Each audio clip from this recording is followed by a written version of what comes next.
Salut à tous, bienvenue dans cette nouvelle vidéo, nouvelle capsule dans laquelle je vous fais une petite liste de transferts dont on a oublié l'existence, des grands joueurs qui sont passés par des clubs dont on n'avait aucun souvenir ou qui ont fini leur carrière dans des clubs qui sont peut-être parfois un peu hasardeux, on va dire. Si vous aimez cette vidéo, n'hésitez pas à me le faire savoir et à vous abonner si c'est pas déjà fait. Et puis comme d'habitude, si vous êtes prêts, on y va, hein. Et le premier joueur dont je vais vous parler, c'est Michael Essien, la légende de Chelsea, avec qui il a joué plus de 250 matchs. Bon, vous le savez, il a explosé sous les couleurs de Lyon juste après son passage à Bastia, alors qu'il venait du Ghana. En 2012, ça sent la fin du côté de Londres pour le Ghanéen qui sera prêté au Real. Puis, la saison d'après, il va signer au Milan pour 500 000 € seulement, on va dire. Ces transferts sont certainement encore dans vos têtes, mais comme vous aviez peut-être oublié, comme moi, après 2 saisons et 20 matchs joués pour le Milan, il va rejoindre le Panathinaikos. Une aventure un peu chaotique pour le joueur qui sera victime d'un cambriolage déjà et des rumeurs persistantes sur son intégration au sein du vestiaire qui était a priori difficile. Il va essayer d'arrondir les angles comme il peut lors d'une interview dans le journal grec La Gazzetta, où il conclut tout de même en disant que s'il est plus désiré, il partira, qu'il ne fera pas de résistance, on va dire. Une interview qui sonnait assez faux a priori d'après ce que j'ai pu lire pendant mes recherches. Et 1 an après son arrivée, il sera libéré de son contrat. Il mettra un terme à sa carrière en septembre 2020, après 2 dernières aventures à Persib en Indonésie, peut-être dédicace à Antoine de la mailloterie, et à Sabail en Azerbaïdjan. Pour la petite anecdote, aujourd'hui il est entraîneur adjoint de Nordjylland au Danemark, et comme certains d'entre vous le savent peut-être, il y a un lien étroit entre ce club et le Ghana. Pour les joueurs suivants, on va faire une pierre 3 coups parce qu'en fait on va faire un petit focus sur un club et ensuite on va parler des joueurs. Et certains d'entre vous vont peut-être s'en rappeler, mais entre 2011 et 2014, sur FIFA on prenait Landzi Makhatchkala parce qu'en 2011 justement le club est racheté par Souleiman Kerimov, un milliardaire russe qui décide d'injecter beaucoup d'argent dans le club et de faire venir des noms importants. L'une des premières stars à rejoindre le projet n'est autre que Roberto Carlos, qui lui rejoint le club gratuitement après une belle carrière au Real, comme on s'en souvient tous, mais aussi un beau passage à Fener où il jouera plus de 100 matchs tout de même. Et en 2012, il mettra un terme à sa carrière sous les couleurs de Landzi, où il continuera d'aider au développement du projet. Et ce fameux été 2011, en plus de Roberto Carlos qui lui arrive gratuitement, je le rappelle, Landzi va tout simplement casser sa tirelire et dépenser pas moins d'environ 88 millions d'euros.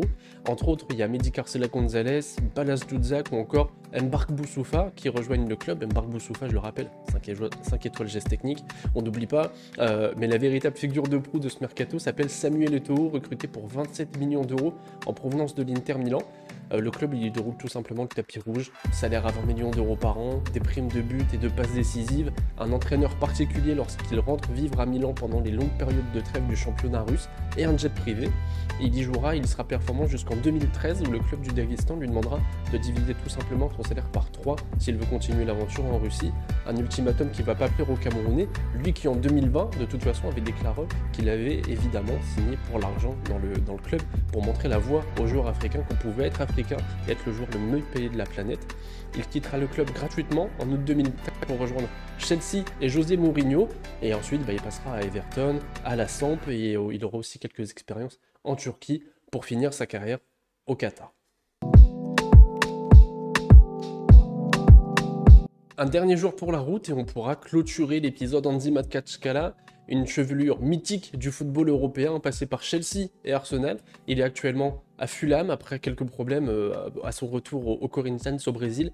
Évidemment, je parle de Willian, il est passé par le club juste après ses 5 saisons au Shakhtar. C'est un épisode qu'on a peut-être oublié parce qu'il n'a pas joué beaucoup, mais malgré tout, en fait, il sera le transfert le plus cher de l'ère Kerimov avec ses 35 millions d'euros. 17 matchs et 6 passes décisives et seulement un but plus tard.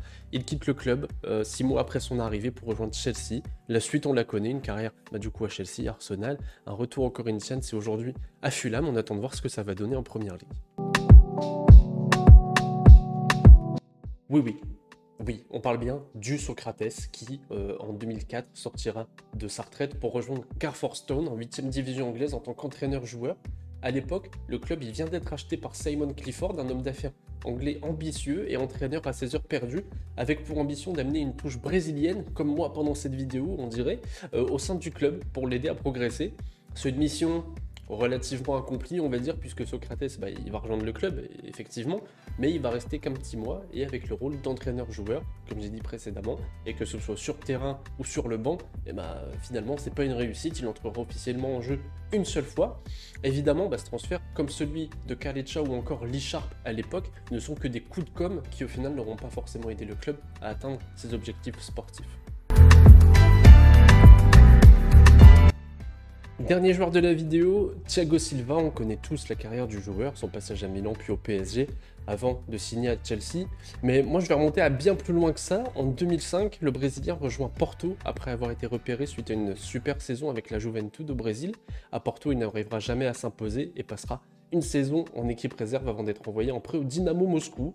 Il a 20 ans à l'époque, l'adaptation au pays est compliquée, il déclare même que la ville est horrible, qu'il avait froid et était malade en permanence dans une interview à la Gazzetta en 2011.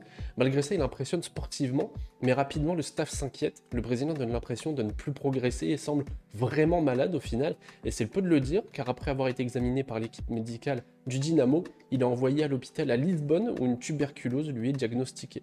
Une maladie qu'il couvait depuis au moins 8 à 10 mois avant son arrivée en Russie selon les médecins.